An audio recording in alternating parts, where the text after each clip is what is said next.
নমস্কার, আমি রূপসী হালদার। অবরুদ্ধ নিশীথ লেখনীতে রয়েছেন তেজস্মিতা মুর্তজা। পর্ব ৮০। রাতের বেলা ঘরে ফিরে ওষুধ খেয়ে শুয়ে পড়ল হামজা।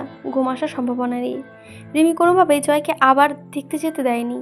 পা দুটো ঝিমঝিম করছিল, যেন রক্ত ও স্নায়ু নেই। রিমি পা টিপতে টিপতে লাগলো। হামজা রিমিকে চোখ ভরে দেখতে লাগলো। শাড়ির আঁচলটা প্রায় নেমে গেছে বুক থেকে। চুল দুটো এলোমেলো, কপা থেকে বেরিয়ে ছড়িয়ে আছে মুখ, কপাল ও গলার দিকে। সেদিকে কোনো দিকে পঙ্গু হয়ে যাচ্ছে কিনা জানা নেই। তার বয়সটা রিমির চেয়ে অনেকটা বেশি। এই ছোট্ট মেয়েটা আজকাল অব্যাহত হতে লেগেছে। এসব করা কার ক্ষতি? হামজার ভেতরে চাহিদার অসুস্থতার চাপ পড়ল, কিন্তু তার চোখে দৃষ্টি ও দৃষ্টিতে ওঠা কথা রিমির বোঝা। হামজাকে দমাতে নাকি জানা নেই। রিমি বলে উঠল, জয় ভাইয়া আর দুদিনের মধ্যেই বাড়ি ফিরে আসবে। কোনো রকম উঠে দাঁড়াতে পারলেই তাকে বেঁধেও আর হাসপাতালে রাখা যাবে না। সে ফাঁকে তাকে এদিকেই দেখে ভালে রেখে আপনি যাবেন ট্রিটমেন্টের জন্য। নিজে ভালো পাগলেও বোঝে। হামজা বড় বাধ্যের মতো মাথা নাড়ল। কিছুক্ষণ চুপচাপ নিষ্পলক রিমিকে দেখে জিজ্ঞাসা করলো, আরমিন কোথায়? বাড়িতে নেই কেন? রিমির শরীরটা ঝাঁকি খেয়ে গেল। কিন্তু কি যে তার হলো, সে চট করে বলে ফেলল, সেটা নিয়ে তো হয়রান আমি। সারাদিন ভাবছি সে কোথায় গেছে। আমরা যদি আপনার কাছে যেতাম। ওকে তো বাড়িতে রেখে গিয়েছিলাম। হামজা একটু চুপ থেকে বলল, সে বাড়িতে ছিল যখন তোমরা যাও। হামজার সামনে মিথ্যা বলা দুর্লভ। রিমির গলা কাঁপছিল, তবু সে বলল, হ্যাঁ, আর কোথায় থাকবে? কিন্তু আমার মনে হয় আপনি তো এমনিতেও এই বাড়িতে যাওয়ার অনুমতি দেননি। ফাঁকা পেয়ে ওইখানে গেছে নাকি? হামজা বিশ্বাস করেছে কিনা দেখার জন্য তাকাতেও সংকোচ হলো রিমির, কিন্তু সে কোনোভাবেই বলবে না। আরমিন কোথায়? সে হামজাকে দুর্ভাগ্যবশত ভালোবাসতে পারে, কিন্তু বিশ্বাস করে না। সারাটা দিন তার যে কলিজা পুড়ছে, সেটাও সে এই পুরুষকে বোঝাতে দেয়নি। এই জ্বলনিতে এক পশলা ঠান্ডা পানির মতো সংবাদ, আরমিন গর্ভবতী। রিমি গোসলে গিয়ে পাগলের মতো কেঁচেছে। সে তার দুটো সন্তানের ভ্রূণকে নিজ হাতে হত্যা করেছে। আরমিন কেন সামনে রেখেছে তাহলে? সন্দেহ হলো রিমির আগেই হয়েছিল। সেদিনও রান্নাঘরে এই কথাটা বড় দ্রুততার সাথে এড়িয়ে গিয়েছিল আরমিন। রিমি আরমিনের মতো চালাক হলে সেদিন ধরে ফেলতো, কিন্তু জেনে শুনে আরমিন জয়মিনের সন্তান গর্ভে ধারণ করেছে। কেন? কী উদ্দেশ্যে? সকালটা হামজার চরম ব্যস্ত কাটলো। অসুস্থতা পাত্তা পেল না। সে সকাল সকাল দল নিয়ে পুলিশ ফাঁড়ির ক্লাব ও পার্টি অফিসে ঘুরল। এই কদিনের সব তথ্য পকেটে ভরল। আরমিনের বাপের বাড়ি খোঁজ এলো, সেখানে আরমিন নেই। রিমি বলতেও পারছিল না। এত খোঁজ করছিল কেন? বাড়ির বউ নিখোঁজ, খোঁজ তো করতে হবে। হামজা এসে জিজ্ঞাসা করলো, তুমি যখন ঢাকার উদ্দেশ্যে বেরোলে তখন আর্মি সত্যি বাড়িতে ছিল? কেন জিজ্ঞাসা করছেন বারবার একই কথা? রিমি দুই গাল হাতে পরম আবেশে দুই হাত রেখে ঠান্ডা গলায় বলে উঠল, রিমি, আমরা জয়ের মাঝে যেই আসুক, যাই আসুক, তাকে আমার তবে ছাই হতে হবে। মুরসিনের বড় ঘর থেকে আমার অনেক ক্ষতি করেছে। তার মধ্যে সবচেয়ে বড় ক্ষতি জয়কে ভুলভাল অনেক কিছু বুঝিয়েছে। জয় আমার প্রতি দ্বিধাভরা আচরণের কারণ ছিল সে। আমি কিভাবে সহ্য করেছি কয়েকটা দিন, আন্দাজ করতে পারো? আমার আন্দাজ সঠিক হলে সে জয়কে এটা বলে দিয়েছে আমি জিন্নাকে মেরে ফেলেছি। রিমি আঁতকে উঠল। এই চিহ্ন খুঁজে বছরের পর বছর পাগল হয়ে ছুটেছে। সে দেখেছে জয়কে কেন মেরেছে জানো? জিন্নাও থাকলে জয় আমার দেওয়া ঠিকানা ও পরিচয় ভুলে যেত। একসময় হয়তো আমার সঙ্গ ছেড়ে দিত। আমি সহ্য করতে পারতাম না রিমি, তাই জিন্নাটাকে সরিয়ে দিয়েছে জগৎ থেকে। শুধু জয় খুঁজবে, আমি সঙ্গ দেব তাকে খুঁজতে, কিন্তু তাতে পাবার সম্ভাবনা থাকবে না। একথা জয় জানলে যদি আমায় ঘেন্না করে, আমি ওর পা ধরে ক্ষমা চাইব। ওকে বলবো, তুমি মেয়ে ফেলে আমায়, তবু চোখে আমার জন্য ঘৃণা নজরে যেন না আসে। আমি সেটা দেখতে পারবো না, আমার সইবে না, পাগল হয়ে যাব আমি। ওকে আমি এই দেখো, আমার এই দুই হাতে, এই হাতের ওপর মানুষ করেছি। ও আমার জান, আমার ছেলে। আমার এই হাতও ও ছাড়তে পারে না কোনো শর্তে। সে শর্তকে আমি দুনিয়ায় রাখবো না। রিমির ভেতরে এক নিগুড় ভয় কাজ করতে লাগলো হামজার জন্য। হামজার কঠিন স্বভাবের মুখ খাড়ায় এই নিদারুণ আবেগ খেলছে, কিন্তু রিমি দেখলো এ আবেগ যেন ধারালো সুরের চাইতেও বর্বর আর ভয়ঙ্কর। সে একই কাজ কারো সূক্ষ্ম আর গভীরতাভাবে আরমিন করেছে। আমি বলেছিলাম না তোমায় ও বিশাল ক্ষতি করেছে? তুমি জানো না রিমি, ও জয়কে চিরতরে নিজের সীমানায় বন্দি করার বন্দোবস্ত করে ফেলেছে। কি ভয়ানক রিমি, ভাবতে পারো? ওকে আমি ভয় পাই। হ্যাঁ, ঠিক বলেছ তুমি। খুব ভয় পাই আমি ওকে।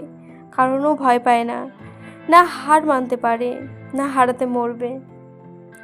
রিমি দম আটকে আসছিল এতক্ষণ। এবার সে কেমন অপ্রতিভ কোমল প্রতিবাদ করে উঠল। আমি থাকতে আপনি ওর কোনো ক্ষতি করতে পারবেন না। তার আগে আমাকে মরতে হবে। হামজা হেসে ফেলল। খুব নিম্নমানের ভাবনা তোমার গিন্নি। তুমি আমার সঙ্গে বিরোধ রচনা করেছ। তুমি আজও ফেইল। পারলে না আমার অর্ধাঙ্গিনী হতে। এই ভাগ্য, এই আমার সৌভাগ্য, গর্বের কথা। খুব বাজে কথা রিমি। আপনি এত নোংরা কেন? নিজের ভেতরে যে এত এত পাপ পুষছেন, তার কখনো ধিক্কার দিয়ে ওঠে না আপনাকে? মানব জীবনের ক্ষুধা, চাহিদা, প্রবৃত্তি জ্বলন্ত নক্ষত্রের মতো। নক্ষত্র বেশি সক্রিয় হতে তা মারা যায়। তা নক্ষত্রের মৃত্যু মানে বোঝে তো রিমি। কালগহ্বরের সৃষ্টি যা এতক্ষণে অসীম, যে তার ভেতরে আলোকরশ্মির প্রবেশ করলে তাও আরও মুক্তি পায় না, বিলীন হয়ে যায়। তাতে তুমি কত কি দেবে, কত ক্ষমতা, কত ঐশ্বর্য, কত শক্তি, সব নিয়ে যাবে অসীম বিরহে। আমি সেই রকম এক মৃত নক্ষত্র, ন্যায়নীতি সব তালিয়ে আমার গর্ভে। পুষ্করগত জ্ঞানে আমি মানুষের সংজ্ঞা জানি। যে হিসেবে আমি মানুষ নই রিমি, আমি হলাম ধাঙ্গর। আমি এতটাই ক্ষুধার্ত যে দুনিয়ার সমস্ত আবর্জনা সহ পাপপুণ্যকে গ্রাস করে বসে আছি। মেনে নাও, সুখে থাকবে। এটা সুখ নয়, এটা নরকবাস। নারী কোথায় সুখী তা আমার জানা নেই, তাই বলতে পারছি না। তবে যদি এটা নরকবাস হয়, হলো। তবু আমার সঙ্গ ছাড়ার সুযোগ নেই তোমার কাছে। তুমি আমার অর্ধাঙ্গিনী রিমি। রিমি চোখ দুটো লাল হয়ে ছলছল করতে লাগলো। হামজা বলল, আমির কি আমির নিবাসে রিমি? রিমি জবাব দেয় না, কেবল চোখের বিস্ময়ে ভ্রম নিয়ে চাইল যেন। আমায় বিরোধিতা করো না রিমি, আমি বিরোধিতাকে জড়িয়ে রাখি না। আজ তোমার আচরণে যদি একবারের জন্য আমার মনে হয় তুমি আমার কাছে বাধা হতে চাও, আমি তোমাকে মেরে ফেলবো। কেননা এবার আমি যা করব তা আমার অস্তিত্বের প্রশ্ন। রিমি তবু ঠিক হামজার পথ আটকে দাঁড়িয়ে বলল, এতদিনে যা করেছেন আমি কোনোদিন সরাসরি বাধা দিতে পারিনি আপনাকে, কিন্তু আজ এমন হবে না যে আমি এখানে বসে থাকবো চুপচাপ। আপনি ওইদিকে যা নয় তাই করবেন। হামজা খুব স্বাভাবিকভাবে রিমিকে সরাতে চাইল, কিন্তু সে অবাক হয়ে গেল। রিমি পাথরের মতো দাঁড়িয়ে। আজ সব সীমা, সম্মান, মানুষত্বের ঊর্ধ্বে চলে গেছে। আপনি আমাকেও যেতে দিন। হামজা চোখ দুটো জ্বলে উঠল যেন। রিমি এরকম হামজা সম্মুখীন হলো প্রথমবার। সত্যি, হামজা রিমির চুলগুলো মুঠো করে চেপে ধরে কোন এক বিড়েল ছানার মতো ছুঁড়ে ফেললো মেঝের ওপর রিমিকে। মরমর করে উঠল রিমির হাড়গুলো, কপালে থুতনি ফাটলো। তবু রিমি উঠে এসে হামজাকে কষে এক ধাক্কা মারে। হামজার টাল সামলে রিমির গলা চেপে ধরে, হেঁচড়ে রুমের ভেতর নিয়ে গিয়ে ধপাস করে ফেলে দিল বিছানার ওপর। প্রায় বুকের ওপর চড়ে গলাটা চেপে ধরে রাখলো কতক্ষণ। রিমির চোখে রক্ত উঠে এলো। তখন ছেড়ে দিয়ে বলল, তুই নিজে আমার সন্তানের খুন করেছিস। এই খানকির মানকির বাচ্চা নিয়ে পূর্ণবর্তীর পরিচয় দিতে যাচ্ছিস। তোর কথা অনুযায়ী আমার মতো পাপীর সন্তান থাকতে নেই। তোর জয় কি ফেরেস্তা রে? আমার আর জয়ের পথ একই, অনেক লম্বা। তোদের মতো দু চারটা শখানেক বেঈমান মাগি খুন হতে পারে যদি বাধা হয়ে দাঁড়ায়। জয়ের জীবনে আমি কোনো পিছনে রাখবো না। তুই না বদলাতে পারবি না। তুলি এসে হামজাকে ধাক্কা মেরে সরালো।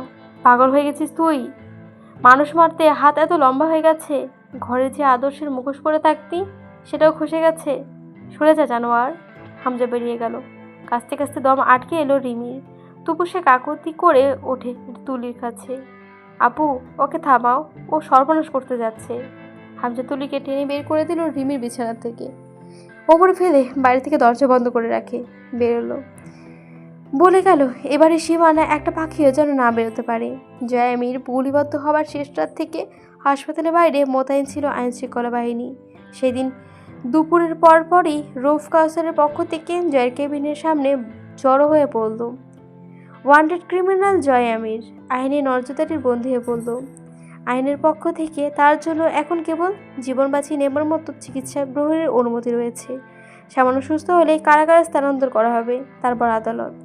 হাসপাতালে যাবার পর হামজা অবাক হলো পুলিশের আগ্রাসী ভূমিকা দেখে। সে সকালে ওপর মহলের কথা বলে এসেছে, লাখখানেক টাকাও প্রাথমিক পর্যায়ে গুণে ছড়িয়ে দিয়ে এসেছে। দুজনের আউটডোর ভিসা রিভিউ হচ্ছে ওদিকে। এর মধ্যে এত দুঃসাহ দেখানোর কারণ কি? থানা পুলিশ হামজাকে দেখে একটু নড়েচড়ে বসে উঠল, একটু গাইগুই করলো। কেউ বা বলতো পুলিশ বাড়ি থেকে বেগে এসে ঠিক করেনি জয়ামির, নয়তো আমরা সামান্য কনসিডার করতে পারতাম হামজা সাহেব। এখন আর সেই জায়গাটা নেই। তাহলে কি এমপি তাই চেয়েছিল? সে যদি তার প্রচেষ্টায় জয়ামিরের কই মাছের জান না বেরোয়, তো ভয়ানক এক মামলায় তাকে দীর্ঘভাবে ফাঁসতে তো হবেই। জয় হামজাকে দেখে কেবল তাকিয়ে রইল। তার ভেতরে অতিরিক্ত প্রশ্ন জমে বোবা হয়ে গেছে যেন।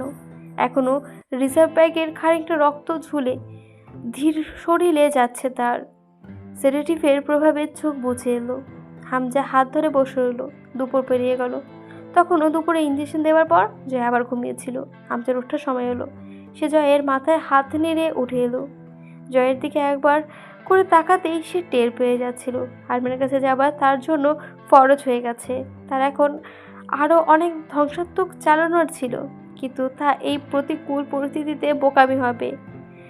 দিন তো ফুরিয়ে গেল না। এখন আপাতত কোনো রকমে জয়কে বর্তমান বিষাক্ত পিছুটানটুকু ছাড়িয়ে দেশের বাইরে পা রাখতে পারলেই ব্যাস। রাত হলো। হামজা আমি নিবাসে পৌঁছাতে অনেকদিন পর এলো এইখানে, বহুদিন পর। তার বুকের একটা ব্যথা কাজ করে এবারের কথা এলেই। হুমায়রা ফুপুর মুখখানা আবছাভাবে মনে পড়ল। হামজার মন চায় অনেকবার মৃত্যুর খেলা খেলতে, আজও মনে পড়ল। ক্ষীণ দেহি লম্বাটা হামজা চাল সবজি পকেটে হুমায়রার দেওয়া কটা টাকা নিয়ে আমির নিবাসের ফটক পেরিয়ে যাচ্ছিল। দারোয়ান পিঠ চাপড়ে বলল, ফুবুডারে ভালো পাইয়া চুইসা খাইতেছস মিয়া, বড়লোক দেখা বিয়া দিয়াই এই তো ফায়দা। হ্যাঁ, আমাদের কি যে লজ্জা করতো, ইচ্ছে করতো দাফন হয়ে যেতে, তবু যে মাথাটা নত করে বেরিয়ে যেত। শাহানা বসে আছে, রান্না হবে, সে বাজারগুলো নিয়ে গেল। আজ হামজা বাড়িতে বাজার আসে ভ্যান ভ্যান করে। সে বাজার টেনে দোতলায় তুলতে তুলতে দুজন লোক হাঁপিয়ে ওঠে, কিন্তু হুমায়রা ফুপু আর তার সেই ঋণ ফিরে দেওয়ার জন্য, অথবা সমাজের বিশিষ্ট মানুষ হয়ে ওঠা হামজাকে দেখার জন্য, সে আর নেই। সদর দরজা ধাক্কাধাক্কি করে ভেঙে ফেলার জোগাড় হলো, তবু ভেতর থেকে দরজা খুলল না আরমিন। গালি দিল হামজা, শানা মাগি। হামজা কথা না বললে দরজা খুলবে না, আর হামজার কণ্ঠ শুনলে তো মোটেও না। সে চালাক চিংড়ি। জঙ্গলের পাশে পেছন ফিরে আধভাঙা জানলা দরজা পাওয়া গেল। এত বছর পড়ে আছে বাড়ি। চোরা ও নেশাখোরদের কাছে ভূতের কোনো কদর নেই। এই বাড়ির দামি সরঞ্জামগুলো খুলে নিয়ে বিক্রির চেষ্টা করেছে জয়নাল আমিরের ভূত, ঠেকাতে পারেনি তাদেরকে। তা হামজার কাছে লাগলো। বাংলা ঘরের পেছনের লোহার দরজা খুলে নিয়ে গিয়ে কেউ বা কোথাও কাটা যেন বিক্রি করে খেয়ে ফেলেছে। সামনের কাঠের দোয়ারা খুলে ধরা, কয়েকজন জোয়ানের আঘাতে তা ভেঙে পথ তৈরি হলো। সেদিক দিয়ে ঢুকতেই উঠান দেখা গেল, তারপর বড় বারান্দা, পেরোতেই অন্দরমহল। খুব সহজে সে এসে অন্তুর পেছনে হলরুমের মাঝখানে দাঁড়ালো। অন্তুর তখন ভীত সন্ত্রস্ত চোখে দরজায় কান বেঁধে বসে রয়েছে। আর কোনো শব্দ আসছে না। আরমিন, লোকগুলো কোথায় চলে গেছে? জানি তুমি সতর্ক মেলেও, খুলবে না কখনোই। অন্তুর শরীরটা থরথর করে কেঁপে উঠল। হামজা মদের বদলে চুমুক দিতে দিতে টলতে টলতে এসে দাঁড়ায় অন্তুর খুব কাছে। ভয়ঙ্কর দৃষ্টি। অন্ধুকে পরখ করে দেখে হামজা চোখ বুজে হাসলো।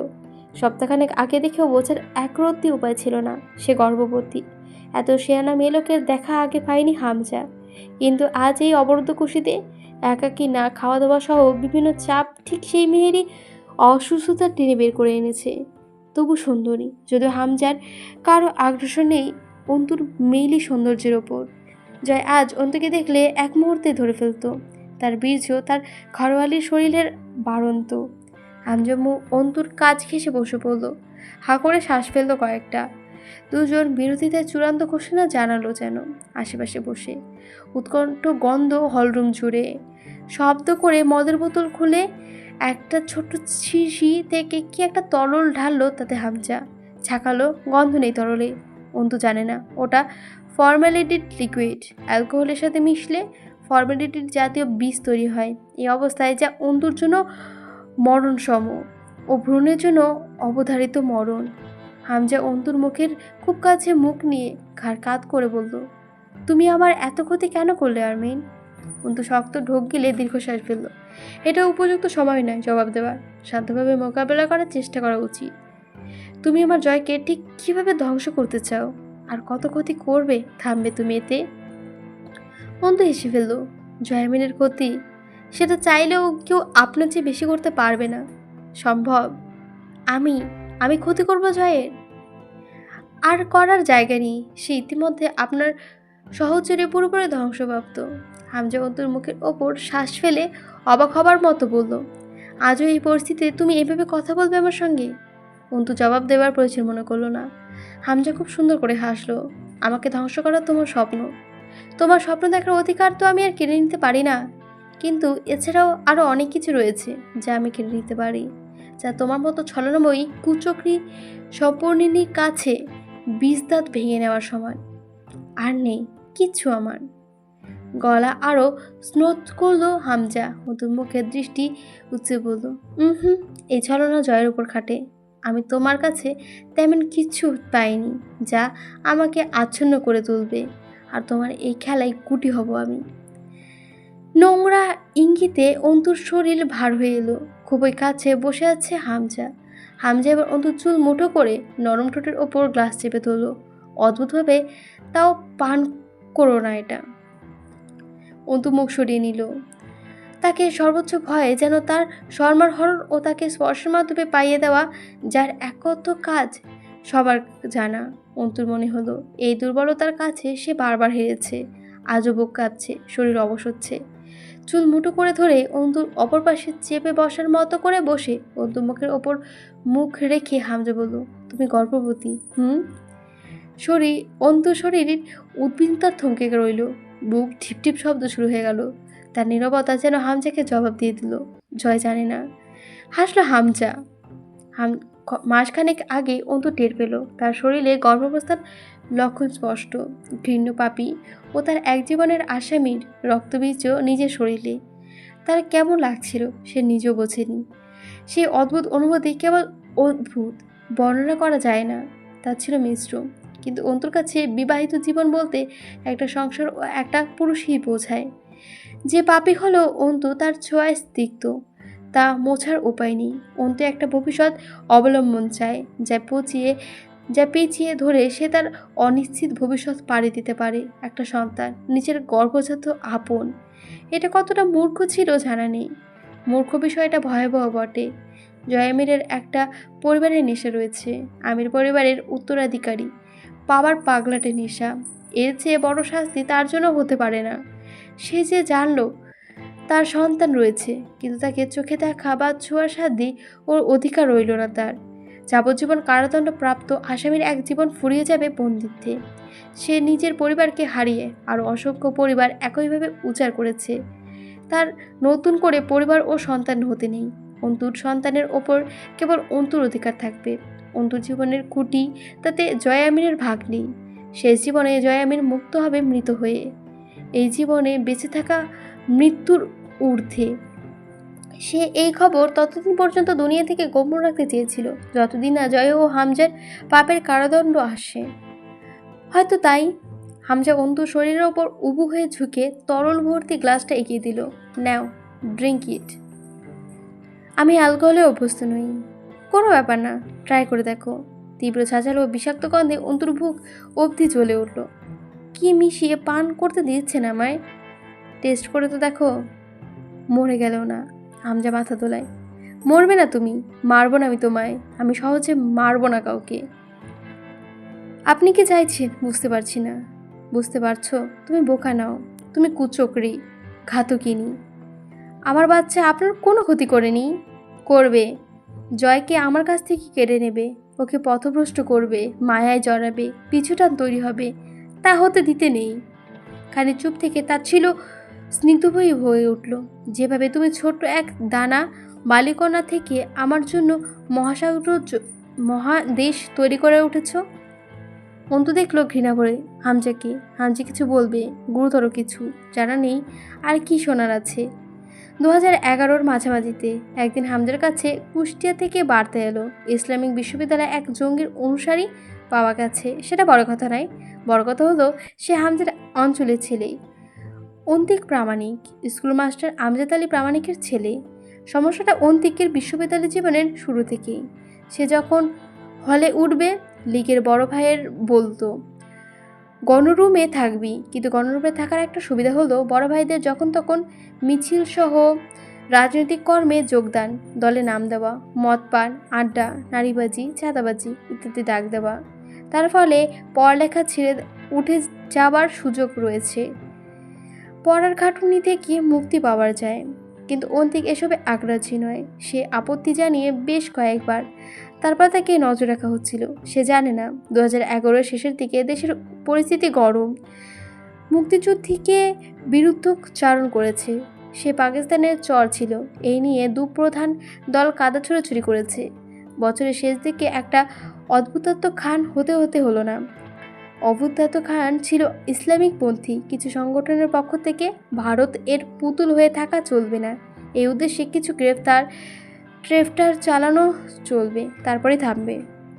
এর মাঝে অন্তিক একজন মোটামুটি পর্যায়ের সভ্য পুরুষ, যে ইসলামিক অনুসারে দাওয়াত বিভাজনে অনার্স করছিল। সর্বনাশের মূল অংশ ওখান থেকে এলো বোধহয়। দাওয়াতকে ইসলামী অনুশাসনমূলক রাজনৈতিক ক্রিয়া হিসেবে নির্বাচন করা হয়ে থাকে। পরে অন্তিক আসন পেয়েছিল বঙ্গবন্ধু হলে। একদিন রাতে সে পড়ছে, হঠাৎই তার ডাক পড়ল। সে বেরোতে একদল তাড়া করলো তাকে, তাদের হাতে চাপাতি, ছুরি, স্টিক। অন্তিক না বুঝেই দৌড়াতে শুরু করলো। হল চত্বর পেরিয়ে রাস্তায় প্রাণপণে অনেকক্ষণ ছুটল। সে মণ্ডপাড়া মসজিদ অবধি পেরিয়ে এলো। তখনও পেছনে কমপক্ষ 8-10 জন ধরা খাওয়াচ্ছে। সে মসজিদের অদূরে ভাঙা টিনের এক গেট প্রায় আরেকটু চ্যাপটা করে ভেঙে মাঝরাতে ঢুকে পড়ল আরেকটা অচেনা কারো বাড়িতে। শব্দে বাড়ির কর্তা আগে টিনের ঘর ছেড়ে বেরিয়ে এলো। যুবতী মেয়ে। অন্তিক অনুরোধ করলো, আমাকে একটু লুকানোর জায়গা দিন। ঝাঁঝর কণ্ঠে জিজ্ঞাসা করলো তরুণী, কে আপনি? কেন লুকানোর জায়গা দেব? আমি অন্তিক, ভার্সিটির ছেলে। গলা শুকিয়ে কার, শরীর থরথর করে কাঁপছে অন্তিকের। আর কিছু বলতে পারল না সে। মেয়েটা অন্তিককে ঘরের ভেতর দিয়ে নিয়ে গেল পেছনে দরজা দিয়ে, আমবাগানের ওদিকে বের করে দিল। বলল, এই ঝোপের ওইদিকে যতদূর পারেন পালান। কণ্ঠটা তখনও ঝাঁঝালো। মেয়েটার নাম মার্জিয়া। বয়স কত হবে? 19-20। তার 20 শতকের 20 মিনিটের মাঝে মার্জিয়ার বাড়ির টিনের প্রাচীর ঘেরা হলো। ভরে গেল ছাত্র দ্বারা। ওরা কাউকে খুঁজতে এসেছে, এদিকে পালিয়েছে কোথাও, এ বাড়িতে বোধহয় ঢুকেছে। এবার বাড়ির সবাই বেরোলো। তারা কেউ কিচ্ছু জানে না কে এসেছে, কে পালিয়েছে। পুরো বাড়িতে ঘূর্ণিঝড়ে তাণ্ডব চলল। ঘরের এক একটা কাপড় চোপড় রাখার র্যাক অবধি ছাড় পেল না, যেন অন্তিক কাপড়ের ভাঁজে বসে আছে। মার্জিয়ার ঘরে মার্জিয়ার মা কাঁদতে লাগলো। পুরো বাড়িতে পাড়ায় কম বেশি জেগে উঠলো সবাই, কিন্তু কেউ বাড়ির ভেতরে এলো না যতক্ষণ না ওরা বেরিয়ে গেল। ওদের সামনে আসতে নেই, তারা সচেতন নাগরিক, কিন্তু ওরা দেখেছে অন্তিক এদিকে ঢুকেছে। তবু না পেয়ে বিক্ষিপ্ত বারোই তো স্বাভাবিক। মার্জিয়া দাদির ঘরে দরজা 2 লাথিতে চুরমার করে ভেঙে ফেললো। মাঝরাতে বাড়িটা এক টুকরো পাগলা ঝোড়ো হাওয়ার বাড়ি খেলো। মার্জিয়ার আব্বা মাঝবয়সী মানুষ, তাতে কি, তিনি মার খেলেন, হুমকিও পেলেন। যদি ওই ছেলেকে লুকিয়ে রেখেছেন বলে জানা যায়, জবাই করে রেখে যাব। কিন্তু ঘটনার মূল কালপ্রিট মার্জিয়া যথাসম্ভব চুপচাপ আড়ালে দাঁড়িয়ে রইল। যুবতী মেয়ের এদের সামনে আসতে নেই। সেদিন সারা রাত বাড়ির সামনে একাতা ভারী পায়ের পদচারণ শোনা গেল, অথচ মার্জিয়া সকালে বাড়ির পেছনে ডোবার ধারে চোপে অন্তিককে খুঁজে গেল। কাহিনী শোনার চেষ্টা করলো, বাড়ির সাথে বাড়ি লাগানো, পাশের বাড়ি মহিলারা না দেখবে কেন। মার্জিয়ার বদনাম হলো। বাড়িতে মার্জিয়া মার খেলো। ছোট চাচা ও মা মিলে মারলো মার্জিয়াকে। আব্বা ঘেন্নার কথা বন্ধ করে দিল। বাড়িতে মার্জিয়া ভুল বোঝাবুঝিতে ঘৃণিত হয়ে উঠল। সবাই নিশ্চিত অন্তিকের সাথে বহু বছরের সম্পর্ক তার, তাই তো তারা খেয়ে এসে প্রেমিকাকে জাগিয়ে আশ্রয়ে নিয়েছে ছেঁড়া। এবার এত কিছু হলো, তবু লাঙ্গের কথা খোঁজ দেয়নি মেয়েটা। 2 দিন ওভাবে পলাতক থাকার পর অন্তিক জানতে পারল সে মিথ্যা মামলায় অভিযুক্ত। বঙ্গমাতা হলের এক ছাত্রীর সাথে কয়েকজন কি করেছে সেটা তাই অন্তিকের। এবার ছাত্র উপসদ সহ হলের প্রধানরা অন্তিকের বিরুদ্ধে, এবং এটার কারণ হিসেবে বলা যায় অন্তিক কোনো সাহসে বড় ভাইদের আহ্বান ঠুকরায়। তার পথ কোনটা? অন্তিকের এই পরিণতি জুনিয়রদের জন্য শিক্ষা হয়ে থাকবে। পরে জানা গেল ওটার চেয়ে বড় কারণ অন্তিকে যে গোপনে টুকটাক করে ইসলামী সংগঠন ও দাওয়াত সম্মিলিত কার্যক্রমে সমর্থক ও অনুসারী থাকে, এটা জানাজানি হয়েছে। অন্তিক বুঝল তার ভার্সিটি জীবনের অবসান এখানেই। সকল স্বপ্ন, ক্যারিয়ার, আব্বুর সম্মান সব গেছে। ভার্সিটিতে পড়তে গেলে মেধা ও সুযোগ নয়, লাগে বড় ভাইদের অনুমোদন। তা অন্তিক হারিয়ে ফেলেছে। এবারে কোনো একদিন টুকুস করে তাকে মেরে ফেলা হবে। অন্তিক এক রাতে এক জীবনে বদলানকারী সিদ্ধান্ত নিল। মার্জিয়ার বাবার কাছে হাত জোর করে ক্ষমা ও মার্জিয়ার হাত চাইল। দিলেন ওনারা। বদনাম যার নামে হয়েছে তার কাছেই দিয়ে দিলেন। অন্তিকের বাবা খোঁজ করলে অন্তিক বলল, আব্বু, এসব জানলে হার্ট ফেলিয়ার হয়ে যেতে পারে ওনার। আমি কুষ্টিয়া আর থাকতে পারবো না, আমার জানে ঝুঁকি রয়েছে। মার্জিয়ার বাড়ির লোক অদ্ভুতভাবে এই রাতেই মুসিবত হয়ে আসা অন্তিকের জন্য একের পর এক খুশি বেশি ত্যাগ করা তাদের করেছে। এই ত্যাগ যা আজব। তারপর অন্তিকের ব্যবসার জন্য এক গাদা গহনা মার্জিয়ার হাতে তুলে দিয়েছিলেন। তারপর সেই অন্তিক যখন মরল, মার্জিয়া সহ অন্তিকের সন্তান ও জন্মদাত্রী পালনকর্তারা তাদেরকে করতে হতো। কিন্তু এসব দুই গোয়ার কোনোদিন কারো কাছে বলেননি। অন্তিক একটু পাগল হয়ে গেছিল। সে এত কঠিন এক মানসিক আঘাতের পর দিনাজপুর ফিরে আব্বুর কাছে ভুল বোঝার শিকার হলো। সেখানে তার নিজের বেশি পাগলামি ছিল আব্বুর আদর্শ ধরে রাখার। মার্জিয়া অন্তিক তারপর বোধহয় দুজনেই একসাথে পাগল হলো। এত বড় বড় ঘটনাটা দুজনই রোজ গিলতে গিলতে বাড়ির বাকি তিনটে মানুষ থেকে তারা আলোকবর্ষ দূরে চলে গেল। মার্জিয়া অন্তিককে পাগলের মতো ভালোবেসেছে। হঠাৎই, এটা সত্যি, কিন্তু অন্তিক মানসিকভাবে বিপর্যস্ত ছিল। কিন্তু সে কখনো জানেনি কুষ্টিয়া থেকে ফিরে সে নজরমুক্ত হয়নি। হামজার লোক তার অবস্থা বহুদিন ধরে পর্যবেক্ষণ ও জানাশোনা রেখে লোক মারফতে তাকে নিয়ে ফেলত পলাশের ডেরায়। এটাকে বলে ধান্দা ও এক চিলতে ঢিল দুই পাখির। অন্তিককে দমন ও পলাশের ধান্দায় বাড়তি মুনাফার ব্যবস্থা হয়ে গেল। 2012-তে অন্তু হাজী মোহাম্মদ দানিশ বিশ্ববিদ্যালয়ে অ্যাডমিশন নিল সমাজবিজ্ঞান বিভাগে। সেও জানল না ভার্সিটি ছাত্র পরিষদ তাকে খুব চেনে, অন্তিকের বোন হিসেবে চেনে। জয় তখন ঢাকাতে জাহাঙ্গীরনগর বিশ্ববিদ্যালয়ের অধীনে মাস্টার করছে। সে ফিরল বছর 2 কাটিয়ে 2014-তে হামজা নির্বাচনের আগ দিয়ে। এছাড়া তখন মুমতাহিনাকে অপহরণ করা হয়েছে। মোরসালিন হাতের মুঠোয় আসবে ভাব। সেরকম একদিন অন্তিকের বোনের সামনে হাজির হবার শখ জাগলো জয়ের। সে তখন দেখছিল না, কিন্তু সে দেখলো অন্তিকের বোন অন্তিকের মতো মনোবল খুব সহজে হারায় না। সিগারেটের সাথে সাথে গোটা জয়কেই পায়ে পিষে চলে যাবার দুর্বার সাহস জয়কে খুব ডিস্টার্ব করে তুলল। এরপর মুমতাহিনীকে নিয়ে কৌতূহল, সে বেশ গভীরে হাঁটাহাঁটি শুরু করলো। পরাগ এক প্রকার দুর্বল হলো মেয়েটার জন্য।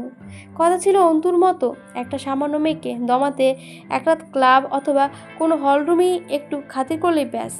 কিন্তু এর মাঝে জয় একটা অঘটন ঘটালো, সেটাও ভালোই। কমের ওপর দিয়ে বেইজ্জত ঠিক মতোই হয়েছিল অন্তু, ঠিক। কিন্তু সবশেষে সেই অন্তুটা যে বাড়ির বউ হয়ে যাবে এটা সব ঘেঁটে দিল। যদিও ঘাটার কথা ছিল না, যদি না মেয়েটা অন্তুর মতো বিচক্ষণ, যেদি আর কুশলে আগুন হতো। অন্তু দম আটকে হামজার মুখের দিকে তাকিয়ে রইল অনেকক্ষণ।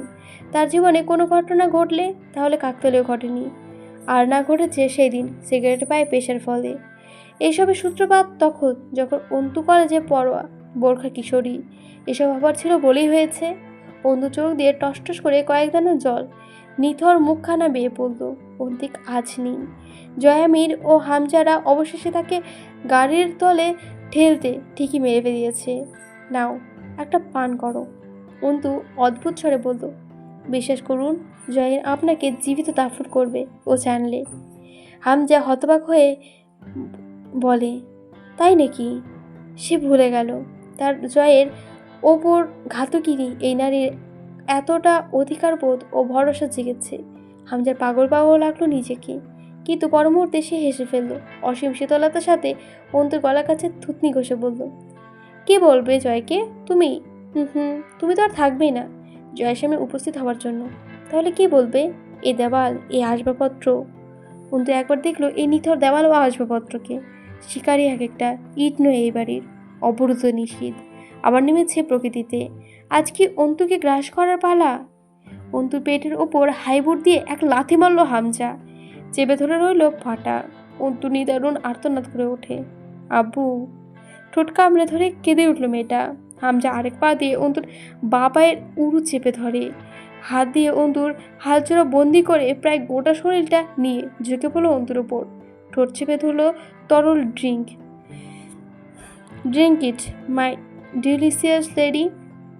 I ain't just it anymore. মধু ছলছল চোখে অসহায় বেদনায় চায় হামজার দিকে। হামজা চোখ বুজে প্রশান্তির শ্বাস ফেলল। এই কাতরতা, এই নারীর চোখে দেখবার জন্য হামজা অস্থির হয়ে পড়েছিল। কিন্তু হতাশা একটু রইল। তবু অন্তর চোখে দ্রোহের আগুন ঝলকাচ্ছে। আপনাকে আজ শত্রু হিসেবে একটা পরামর্শ দেই, যা করতে চাইছেন না করুন। আমরাও যাব, ছালাও যাবে। যে আফসোসে পড়বেন আপনি, তার কোনো অন্ত থাকবে না ইহকালে। হামজা এক টুকরো হাসল। এভাবে হামজা ভরকাতে নেই।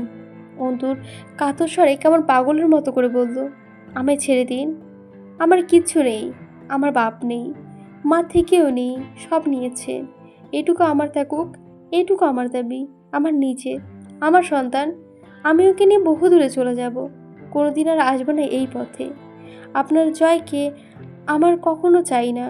আপনি রাখুন তাকে, সে আমার কাম্য নয়। না পেলে কখনোই সে তার সন্তানের ভাগ। আমার থাকুক এইটুকু, সে আমার এটুকু দিয়ে দেবে আমি চাইলে অনায়াসে।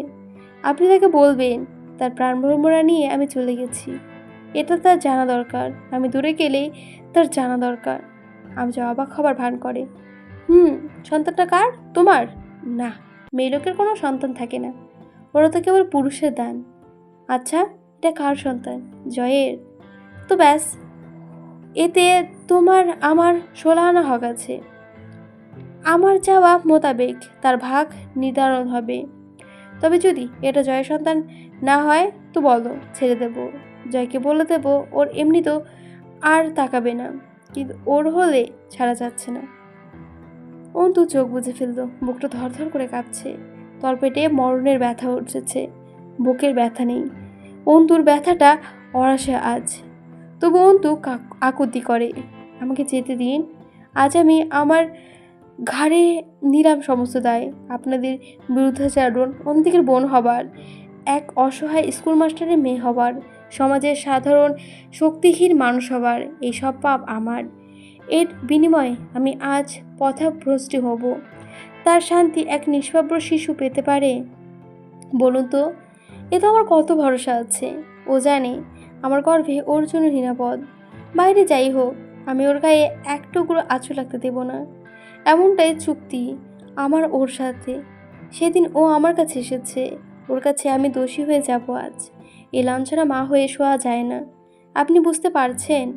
ও আমার আমানত, আমার নারীত্বের দাগ পড়ে যাবে। আপনারা দেওয়া সব কলঙ্ক কবুল, কিন্তু মাতৃত্বের কলঙ্ক? আমি পায়ে পড়ছি আপনার, জয়মীর। ওর ভাব, সে ওকে মারবে না। আর জায়গা নেই আমার ভেতরে। আমি আর পারবো না। মেয়ে হয়ে বাপ হারিয়েছি, শুয়েছি, ভাই ও পরিবার হারিয়েছি, মেনে নিয়েছি, ইজ্জতের দাবি হারিয়েছি, ছেড়ে দিয়েছি। মাতৃত্বের সেই সুযোগ নেই বোধ হয়। আমি পারবো না। আমি বুঝছি, আপনাকে যেতে দিন। অন্তুর কান্নায় ভিজে ছিটকে আসে কাকুতি। অভদ্র হলরুমের প্রতিটি দেওয়ালে প্রতিধ্বনিত হলো। কিন্তু এই হলরুম এই ধরনের আর্তনাদ বারবার অভ্যস্ত। এখানে একটু অস্বাভাবিক নয়। এ অসহায়ত্ব ও কাকুতির স্বর। হামজা বিভ্রমে বাকরুদ্ধ হলো। নারীত্ব ও মাতৃত্ব যেন নারীত্বের মাঝে এত তীব্র। সে কি করে এত ধ্বংসাত্মক হতে পারে? অন্তু তাকে হতবুদ্ধি করে তুলল। হামজা ভাবতে পারছিল না, বুঝতে পারছিল না নারীটিকে। এত রূপ, অনুভূতির দায় স্বীকারোক্তি রিমি পারেনি। তার ভেতরে অন্তুর তুলনায় একরত্তি বিদ্রোহ না থাকার পরও সে কী করেছে? হামজার মনে হলো আর্মিনের ওপর জয়ের পতন চাইছে। সে শুধু বলল, কোথায় যেতে দেবো? কোথায় যেতে দেবো তোমাকে? জয় যে প্রশ্ন করবে আমায়, কি জবাব দেব? কোথায় গেছে তার সপিনী? মাথা নাড়ল হামজা। লাশ দেখিয়ে বলতে হবে এমপি ছেলেরা ঝাঁতাত করে দিয়েছে। হামজা ভ্রান্তি নিল। গ্লাস নিয়ে বোতল ধরে নিজে পান করতে করতে ডাকলো, ওরে আছিস রে তোরা? সিস্টারদের পাঠারে। 4 জন সহকর্মী, নার্স ও ডাক্তার এলো। হাতে কিসের সরঞ্জামে বাক্স। অন্তু মেঝের ওপর ছেঁচড়ে কিছুটা পিছিয়ে যায়, অনবরত মাথা নাড়ে। না না না, হামজা হামজা সাহেব, না।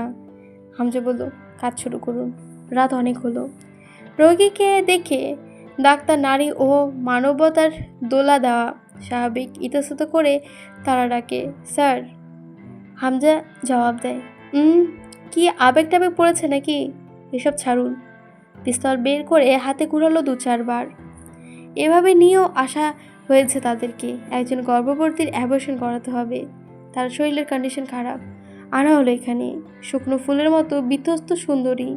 চোখের নিচে তাকালে আর অস্ত্র চালানো সম্ভব হতে চলবে না। কি করবে তারা?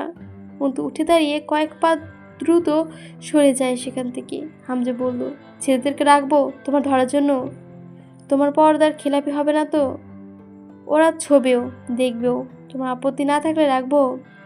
অন্তুর শরীর থরথর করে কাঁপতে লাগলো। মাটিতে বসে পড়লো মেয়েটা। হামজার সামনে হাঁটু গেড়ে বসে হু হু করে কেঁদে উঠল। জীবন তাকে কোথায় এনে ফেলেছে? সে আজ প্রথমবার জীবনকে জিজ্ঞাসা করলো, আমার অপরাধ কি? বল, আমার অপরাধ কি? আমি কেন এত অসহায়, একা? এত দুর্গতি কোন পাপের বিনিময় হিসেবে দেওয়া হলো আমায়? অন্তু টের পায় পাশে আব্বু বসে অন্তুর কান্না দেখছে। অন্তু আত্মহত্যা স্বরে বলল, আব্বু কোথায় তুমি? সামনে রেখে কেউ এই প্রশ্ন করে অন্তু? আজ আমার রক্ষা করতে পারো আব্বু? না অন্তু, সেদিনই পারিনি। সেদিন তোকে এই জীবন দিয়েছি আমি। আজ কেন আশা করছিস বোকার মতো? চট করে অন্তুর বিচ্ছকর মস্তিষ্ক হিসাব খেলে যায়। আব্বু কি সেদিন চলতি পথে এতটা সময় অন্তিকের সাথে কাটিয়ে এই ঘটনাগুলো শুনেছিল? সেজন্য কি জেনে বুঝে চুপচাপ অন্তিকে বিয়ে দিয়ে আত্মসমর্পণ করেছে? নয়তো কেন সেদিন কোনো প্রশ্ন জবাব না দিয়ে মানুষটা কেবল অন্তুকে মেনে নিতে বলেছিল? কেন সেদিন বলেছিল অন্তুকে তিনি মেরে ফেলেছেন? আর তারপর ব্রেন স্ট্রোক। এসব কতটা চাপে হয়েছিল?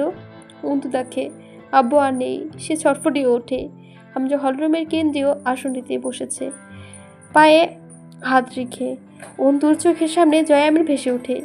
কোথায় সে লোক? তার সন্তানকে রক্ষা করার কর্তব্য তার নেই? আসবে না সে? অন্তুর জন্য না, নিজের সন্তানের জন্য তো আসা দরকার তার। অন্তু এদিক সেদিকে তাকায়। কোথাও নেই জয়ামিন, কোথাও নেই অন্তু। সে এতিম, সে একেলা। অন্তুর 4 হাত পা বাঁধা হলো মোটা নারকেলের দড়ি দিয়ে। আজ আকাশে চাঁদ নেই, অমাবস্যা নিশীথ। আমির নিবাসের অভিশপ্ত অবরুদ্ধতা। হামজার নিদের সম্পূর্ণ চেতনা অবস্থায় অস্ত্রোপচারের মাধ্যমে গর্ভপাত হবে আর্মিনের। যদি অসহায়হীন ব্যথা ও রক্তপাত এখানে মরে যায় তো খেলো, নয়তো মানুষ মারা কঠিন ঘটনা নয়। অন্তুর গর্ভাবস্থা 3 মাসের, সুতরাং তার স্যাকশন অ্যাবসেশনের করা হলো। সহকারী 3জন ও যে নারী ডাক্তার এসেছেন, ওনারা অবধি কেঁপে উঠলেন। একবার তাদের মনে হলো হামজার গুলিতে মরে যাওয়াই ভালো। তবু এমন নৃশংস ধরনের পাপ ও পাগলামি তারা করতে পারবে না। অন্তু দেহের ওপর নির্মাংস যখন অনাবৃত করা হচ্ছিল, হামজা একসময় চোখ ফিরিয়ে নিল। সে শুদ্ধ পুরুষ নয়, কিন্তু তার মোটেও আগ্রহ নেই এই নারীর শরীরের ওপর। সে সুন্দরী হলো কেবল ঘৃণ্য। চাইলে সে আজ অনেক কিছুই করতে পারত, কিন্তু রুচি নেই, অথবা কিসের এক দ্বিধা ও আড়সততা। ভাইয়ের স্ত্রী যে। প্রকৃতিতে মাঝরাত, চারিদিকে পাথরের প্রাচীর, তার মাঝে দাঁড়ানো আবির নিবাসের অন্তঃপুরীদের অভিশপ্ত রচিত হলো সেই রাতে। অন্তুর হৃদয় বিদারক চিৎকার ও নারীত্বের হাহাকার। আমির নিবাসের দেওয়ালের বুঝি থরথরে কাঁপছিল। অন্তুর দ্রোণজাতির দ্বারা ফুরে ধাতব ডাইলেটের প্রবেশ করানো হলো। গর্ভাবস্থায় অবৃত্তি। আমির নিবাসের শেষ ভ্রূণ পিত্রটুকু গর্ভথলি থেকে অপসারিত হলো। 15 মিনিট ব্যবধানে অন্তু শরীর ও মেঝের রক্তের স্রোত উঠে গেল। অন্তু নটিয়ে পড়ল অন্ধকার কোলে। রক্তপিণ্ডের ওপর দেখতে রক্ত ভেজা একদলা ভ্রূণ পড়ে রইল মেঝের ওপর। জয়ামিনের রক্ত, ওর বীর্য শরীর থেকে বেরিয়ে যাওয়ার পর অন্তু শরীরটা হালকা হয়ে গেল। কোথাও একটু ব্যথা নেই, মায়া নেই, শুধু কলকল ধরি তুলে অন্তুর নারীত্ব রক্তের সাথে বেয়ে যাচ্ছে নির্মদেশ দিয়ে। তা একটু একটু গড়িয়ে গিয়ে হামজার পায়ের তলায় তো ঠেকলো। হামজা বুকটা মুচড়ে ওঠে। জয়ের রক্ত মিশে আছে এতে। হামজা রক্ত তুলে হাতে মাখে। লাল টকটকে গরম রক্ত, একটু গন্ধ। হামজার ভেতরে ঘৃণার উদ্বেগ হলো। এটা জয়ের রক্ত, এটা নোংরা নারীটার বেধড়ক রক্ত।